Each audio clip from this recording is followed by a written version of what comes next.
Բարև ձեզ հարգելի բաժանորդներ եւ ալիքի հյուրեր։ Աստորեն ես այսօր խոստումն ազանց եղա, խոստացել էի, որ էր տեսանից չեմ նկարելու, որտեւ ասելիք չունեմ, ինչ ունեի ասելու ասել եմ, այս փաստորեն նորություն եւ ինձ համար եւ ձեր համար ես կաշխատեմ տեսանյութերի մի ամբողջ ցիկլով, որը երևի սկսվում է վերջից, բայց ես նկարահանումները կկատարեմ կլոր 1 տարի, մինչև այս վերջնական տեսքը, գարնանը 27 թվականի գարնանը ցույց կտամ սկիզբը, կհասցնենք մինչև ավարտը։ Խոսքը վերաբերվելու է ոչ թե երկմայրանի պահվածքին, այլ երկմայրանի պահվածքով արդյունքին եւ առավելություններին։ Ռուսաստանում ընդունված է մայրերի 10-20 օրով մեկուսացումը։ Ես կատարում եմ մի քիչ այլ ձև։ Հեռացնում եմ մայրերը մեկ շրջանականոց անջատումներով եւ ընթացքում 14-15-րդ օրը հեռացնում եմ առաջին հարկի մորը եւ մեղուն մնում է առանց ворցը ձվի մոտավորապես 15-ից 20 օր, որը ինչ առավելություններ է տալիս։ Ուրեմն առավելությունները մոր հեռացումով։ Նախ ասեմ արկղի կառուցվածքը։ Առաջին հարկում աշխատում է 1 մայր, դրված է գանեմանյան ցանց, երրորդ հարկում աշխատում է 2-րդ մայրը։ Հոտերը ընթացքում խառնվում են եւ թշնամություն, կռիվ, քաշքշուկ երբեք չի լինում։ Հունիսի 15-ին ես հեռացրել եմ 3-րդ հարկի մորը։ 13-14-րդ օրն է, ինչպես գիտեք, մայրերը ծնվում են 16 հետո, պատահում է 14, 15, նայած քանի օրեկան ձվի վրա է մայրապտուկը կառուցվում։ Այսօր ես հեռացրել եմ նաև առաջի հարկի մորը եւ այստեղից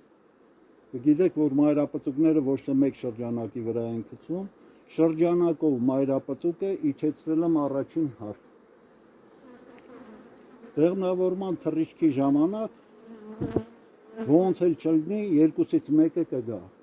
բայց գլխավորապես 2-ն էլ հետ են գալիս։ Աստված չանի, եթե 2-ն էլ հետ չեկան, որը բացառվում է։ Մենք այստեղից հեռացված մայրերը փոքր շրջանակ արկղերի մեջից կարող ենք բերել պահուստային լիքը մայրեր ունենք, հիմա ես դրանք կցուցադրեմ։ Առավելությունները։ Սա տեխնիկական մասը, թե ինչպես է արվում։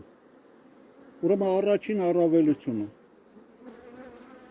Ընտանիքների կրկնապատկում, եթե ոչ եռապատկում։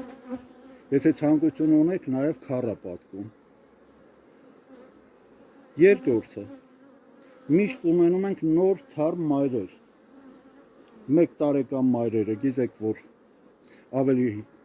ակտիվ են ձվարկություն անում, քան թե 3-4 տարեկան մայրերը։ Լրացուցիչ մոմի կառուցում։ Այստեղ մայրերի հեռացումից հետո, գիտեք, եթե մայրը չկա, մոմ չի կառուցվելու։ Հաջորդ կտորի մեջ ես կցուցադրեմ այդ նորությունը, որը ինձ շատ է ուրախացրել։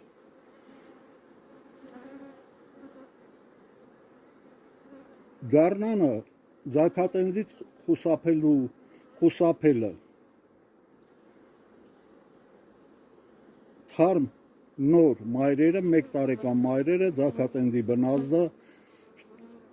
ընդհանրապես համարյա չի ազդում։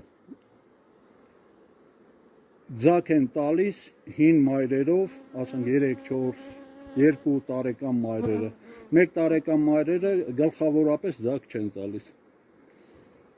Եվ ամենագլխավորը մեղրաբերքի ավելացումը 5-րդը դա։ Ինչպես գիտեք, մեղուն ամենաշատ մաշվում է, էներգիա է ծախսում սերնդի սնուցելու, մայրակաթով սնուցելու, հետո ծաղկափոշու եւ մեղրի խուսով սնուցելու, խառնուրդով սնուցելու ամենաշատ էներգիան ծախսում է այդ ժամանակ։ Փաստորեն մենք ունենում ենք 15-ից 20 օր մի ժամանակաշրջան, որտեղ մեղուն ձու չկա, ամբողջ կազմով գծվում են դեպի դաշտ բերքահավաքի։ Եվ դա բերում է 30, տեղ կամ մինչև 40% մեղրաբերքի ավելացման։ Եվ 6-րդը մեխանիկական պայքար տիզի դեմ, վառորվա տիզի դեմ։ Գիտեք, որ տիզը գլխավորապես իր համար լյուք սյուրանոցային պայմանները դա բոռաբջիջներն են։ Ես ընթացքում վերացնում եմ նաև բոռաբջիջների մի զգալի քանակը, մի մասը, բայց քանի որ եւ առաջի հարկում եւ երկրորդ հարկում թարմ որդը ձու չկա, այսինքն տիզը տեղ չունի ձու ածելու։ Նաև գիտեք, որ բերքահավաքին մասնակցող բոլոր մեղուները հեռանալու են, վերանալու են տիզը իրենց հետ տանելով։ Առաջին հարկում հիմա կա 6-7 շրջանակ որդը ձու, երրորդ հարկում կա նորից 6-7 8 ես հիմա նաև կցուցադրեմ հզորությունը շրջանակ որդը ձու եւ այդքանը ծնվելով փաստորեն մենք 14-15 որդը ձվով կանգնակ ենք ունենում, որը բերքահավաքին շատ ակտիվ մասնակցում է։ Այս կտորի համար այսքանը հիմա կտեղափոխվենք փոքր ընտանիքների մոտ, որտեղ նորությունը եւ ինձ համար եւ ձեզ համար կցուցադրեմ։ Նաեւ ասեմ, որ այս ամբողջը ոչ մի փորձառու մեղվապահ չի անի։ Սա վերաբերում է սկսնակ մեղվապահներին, բայց այն մեղվապահներին ոչ թե այնքան որ 1-2 հատ պահեն, այլ որ մեղվավարությունը, մեղվապահությունը դիտարկեն որպես բիզնես։ Թե ինչպես մեկ ընտանիքից կարելի է ստանալ 2-3-ը, ինչպես 10 ընտանիքը դարձնել 30-ը։ Փաստորեն գնվող մեղուների մեջ եւ ֆինանսապես եւ հիվանդության տեսանկյունից ավելի լավ է դուք սկսեք ձեր 1-2 մեղվով աշխատանքները մի քանի անգամ դժվարանում են, բարդանում են, բան չունեմ ասելու, բայց ոնց որ ռուսը կասեր իգրա ստոյից свечей։ Այս 5 առավելությունները հերիք են, որպեսզի մենք ասենք, որ հա արժեր այս ամբողջ չարչարանքները։ Առայժմ այս կտորի համար այսքանը, շարունակությունը փոքր ընտանիքների մոտ, անջատում մեկ շրջանականոց անջատումներով ընտանիքների մոտ։ Սրանք մեր մեկ շրջանականոց անջատումներն են, որոնցից 3-ը որպես սկիզբ կվերցվի եւ կշարունակվի մինչև վերջ։ Հաջորդ տեսանյութը կլինի մեկ շրջանականոց անջատումների ցուցադրումը 1 ամիս հետո, դրանից հետո ձմեռացում տանելուց, թե ինչ չափսերի են հասել, ինչ հզորության են հասել, ուրեմն դիտարկելու ենք 3 սկզբունքով կատարված աշխատանքները։ Առաջինը 40 համարը առանձնացվել է առանց մոր, փակ ելքի վրայի որդծվով, երկրորդը 24-ը առանձնացվել է չբեղմնավորված մայրով, նորից փակ ելքի վրայի որդծվով եւ երրորդը ամենակարևորը 19-ը, այս համարները միշտ կրկնվելու են։ Սա ընդհանրապես որդուձու չի բերվել, դրված է միայն մոմաթերթ, թափ է տրվել մեղուն եւ հիմնական ընտանիքից բերվել է բեղմնավորված մայր։ Ես միշտ խոսեմ 3-րդ 19-ի մասին, որովհետև 13-14-րդ օրը արդեն 3 մոմաթերթ կառուցել են։ Ես հիմա կցուցադրեմ ով ինչ կարգավիճակում է, որը ինչ կարգավիճակում է, հետո նոր կանդրադառնանք այս թեմաների։ Իմ մոտ պրոբլեմ է նկարահանումը եւ մոնտաժանելը, բարեկամներ, ինձ ներողամիտ կլինեք, շտատիվը հարմարացնել եւ այլը հարմար չի։ Ամեն դեպքում ցուցադրեմ առաջինը։ Սա ուրեմն առանց մոր մեկ շրջանակ որդեձվով առանձնացումներ։ Գիտեք, առանց մոր մոմաթերթ երբեք չի կառուցվում։ Մոմաթերթը ընդհանրապես ձեռք տրված չի։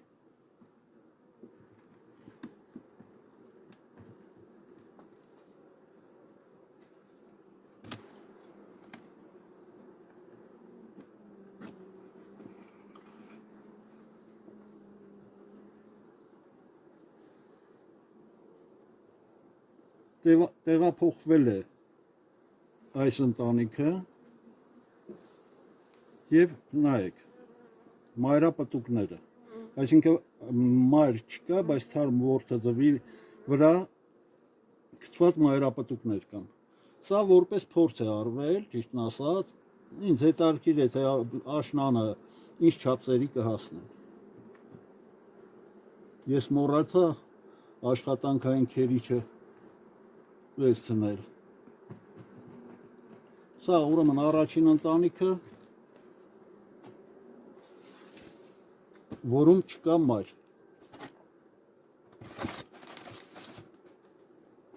Երկրորդ ընտանիքը, որում արկա է չբեղմնավորված մայր։ Փաստորեն չբեղմնավորված մոր հետ կառուցման աշխատանքները շարունակվում են։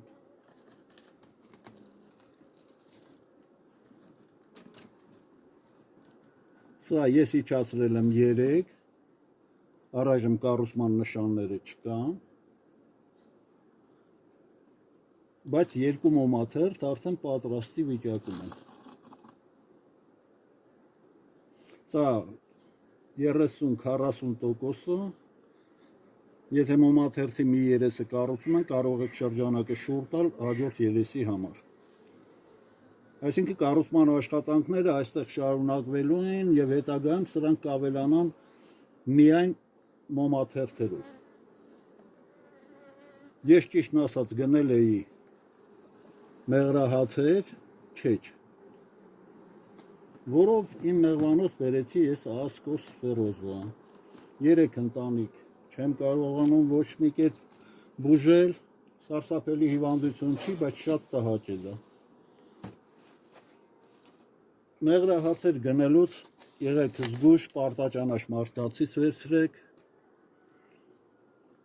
Հիմա անցնենք երրորդին, ամենակարևորին, որը ասեցի իմ համար շատ ուրախալի է։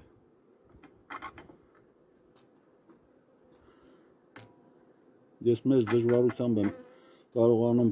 շտատիվի կանգնակի վրա հարմարացնել, եթե ինչ-որ բան անց չի, ներողամիտ եղեք։ Սա մեր նորությունը եւ ուրախությունը, որովհետեւ ընդհանրապես մեղրահացեր չունեի, էլ չգնեցի։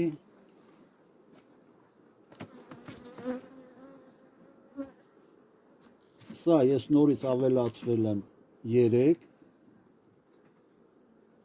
բայց արդեն կառուցման նշանները տեսնում եք սկսված։ Իսկ այս մնացած 3-ը այստեղ մեղրահաց չի եղել։ Կառուցել են 3 մոմաթերթերն էլ։ Այս այր իմ համար շատ ուրախալի։ Ընդարձակումները նորից կանենք մենակ մոմաթերթերով, հաջող շարունակություն ես չցուցադրեմ, ժամը արդեն ուշ է, մեղուն չանհանգստացնենք, հավատացեք իմ խոսքին, լավ, որպեսզի թյուրիմացություն չլինի, նաև ցույց տամ, որ ինչքան են արդեն ձվել, սա 14-րդ, 14-րդ օրն է, ձվարկած, լիովին կառուցված, երկու կողմը ձվարկած, հիանալի արդյունք, միայն մոմաթերթի վրա, առանց հիմնական ընտանիքից որևէ վնաս տալու, մենակ մեղու վերցնելով, ես համարում եմ սա գերազանց արդյունք, գերազանց, ոչ թե գերազանց։ Դեռ հունիսի 29-ն է, հուլիս ամիսը դեռևս առջևում է, այնպես որ նաև ինձ թվում է, որ հնարավոր է, որ սրանք արդեն այս արկղերի մեջ չտեղավորվեն եւ ես տեղափոխեմ հիմնական մեծ արկղեր, հնարավոր է, ընթացքը դուք կտեսնեք, եթե տեղափոխվի մեծ արկղ, այդ ժամանակ նույնպես կաշխատեմ տեսանյութ նկարել, սա հաշվեք ուրախություն, ովքեր չունեն մեղրահացեր։ Աշխատանքի սկիզբը, ուրեմն այս անջատումները 4-ից 5 օր մնում են միայն չթռնող մեղուները։ Գիտեք, որ մեղուն ծնվելուց հետո 15-18 օր չի թռչում դուրս, այսինքն դաշտի մեղու չի առայժմ։ Եվ գիտեք նաև, որ մոմը արտադրվում է 12-ից 18 օրեկան ջահել մեղուների մոտ, դաշտի մեղուն մոմ չի էլ արտադրում։ Հիմա այստեղ մնացել են հենց հիմնականում այն մեղուները, որոնք մոմ արտադրության պրոցեսի գերազանցիկներն են։ Աշխատանքները թույլ նրբություն, քանի որ չեն թռչելու 4-5 օր, 6 օր, այսինքն իրենց պետք է ապահովենք ջրով և կերով, երկու նախապայմաններն էլ պարտադիր են։ Կերակրման օպտիմալ ձևը դա բելկովայե պատկորմկա, սպիտակուցային կերակրում, այսինքն ծաղկափոշու և մեղրի կանդիի նման պակետների մեջ վաճառում են, ես ճիշտ ասած Հայաստանում չեմ էլ տեսել, բայց հնարավոր է լինի, չեմ կարող ասել։ Տոպրակներով վերցնում են 3-4 օրից։ Ես նմանատիպ կերամաններով, որի ներսի մասում մաստիտները սետ կա, ցանց համրացած, որ մեղուն չխեղդվի, կարողանա ցանցով դուրս գալ։ Կերը 3-4 օր տալիս եմ այդ տեսակի կերերով, հետո արդեն մեղուն մի քիչ որ խելքը հավաքում է գլուխը, ձևակերպում է այդպես տանք, սովորական տոպրակներով կարող եք դնել շրջանակների վրա, 150-200 գրամ օրեկան, մինչև մեղուն կսկսի թռնել, կդառնա դաշտային մեղու, նոր այդ կերակրումը, եթե բերքը կա, կարող եք դադարեցնել, իսկ եթե բերքը չկա, պարտադիր պետք է շարունակվի, որպեսզի և կառուցման և ձվարկման աշխատանքները ընթանան։ Կերի մասին ասացի, հիմա մի տող ջրի մասին։ Սովորական գուբկա, սպունգ, թաթախում եք ջրի մեջ, մի փոքր քամում, այնքան որ չչռա։ Հետո դրվում է շրջանակների վրա, մոտավորապես այսպես։ Այսինքն և ջրի պահանջը, նամանավանդ հիմա շոգ է, և կերի պահանջը մենք կատարեցինք։ Մնում է, որպեսզի մեղուն փոխադարձ իր պարտականությունները կատարի, ինչպես տեսնում եք, գերազանց կատարել է, ես շնորհակալ եմ և նորից և աշխատավոր մեղուներից։ Այսքանը այդ process-ի մասին։ Հիմա թեմայից դուրս ես ուզում եմ վերապահում անել եւ մեկ տող խոսել բուժման աշխատանքների մասին։ Թրտնջկաթթվի մասին շատ են գրում, շատ են հարցնում, շատ են մեկնաբանում, ասում են, որ նաեւ դա վնասակար է։ Այս խոսքերը իմը չեն, ամբողջ աշխարհի գիտական կենտրոններն են ապացուցել, որ մարդու համար եւ մեղվի համար ոչ վնասակար միակ դեղամիջոցը տիզիզմ դա թրտնջկաթթուն է։ Ամիտրազի հիմքերով բիպին տե եւ այլ հազար տեսակ դեղեր կան։ Եվրոպայում երկար տարիներ առաջ արգելված էր նաեւ դրանց օգտագործումը։ Հիմա թրտնջկաթթվի օգտագործման ծխարկման եղանակով մարդիկ ուշադրություն չեն դարձնում ջերմաստիճանին։ Սուբլիմատորները ունեն ջերմաչափեր։ Օպտիմալ ջերմաստիճանը, որպեսզի թրտնջկաթթուն ազդի 187 աստիճանն է։ Մինչև 200։ 200-210-ից անցնելուց արդեն թրտնջկաթթուն ձևափոխվում է մրջնաթթվի, եթե մի քիչ էլ ջերմաստիճանը բարձրացավ, դա դառնում է թունավոր գազ մեղվի համար։ Այնպես որ առանց ջերմաստիճանի ինչ-որ մոտավորապես ձեր սուբլիմացիա անելը, ծխարկելը, հիմա նաև գոլորշիացման եղանակ կա, այլ սարքեն, մի քիչ կոնկրետանում են գոլորշիացման վրա, ոչ թե ծխի, այլ գոլորշիացման վրա։ Ես օգտագործում եմ հեղուկ ձևով, բայց խորհուրդ կտայի գարնանը չօգտագործել։ Գարնանը մարդիկ կան, որ օգտագործել են, հետո ասկոսֆերոզ հիվանդությունը կապում են թրտնջկաթթվի հետ։ Դա այդպես չի։ Գարնանը խոնավությունը շատ է եւ հեղուկ թրտնջկաթթուն օգտագործելուց լրացուցիչ խոնավություն է մտնում մեջը։ Գարնանը պալեչկաներով ես ռեկլամ չանեմ, անունը չասեմ, այրոզոլներով տարբեր տեսակի կան։ Պետք չի գարնանը լրացուցիչ խոնավություն մտցնել մեղուների մեջ։ Այսքանը ես ավելացում արեցի թեմային, որովհետև շավելների կիսլատա թրտնջկաթթվին դեմ լինել չի կարելի։ Եվ այս ամբողջը ոչ թե ասում եմ ես, այլ գիտահետազոտական ինստիտուտներ կան, տարբեր երկրներ կան, Քուվեյթից սկսած մինչև Կանադա, Ռուսաստանով, բոլորն էլ թրտնջկաթթվով են մշակում։ Դրանից մի խուսափեք, իսկ լրացուցիչ մեղրահացերի, չեչերի կառուցման համար մենք ունենք շատ հարգարժան մեղվապահ Արո Դարփին, լսած կլինեք, իր մեջբերումներից ես միշտ մի տող հիշում եմ, ասում էր, չեչ չկար, գիշերը նստեմ մեղուների մոտ լացում էի։ Արո ջան, չեչի ստեղծման ձևը ես ասեցի, քեզ լիքը հաջողություններ, գիտեմ սարում ես, բարով տեսնվենք, Ժողովուրդ ջան, ցտեսություն, շնորհակալ եմ դիտման համար,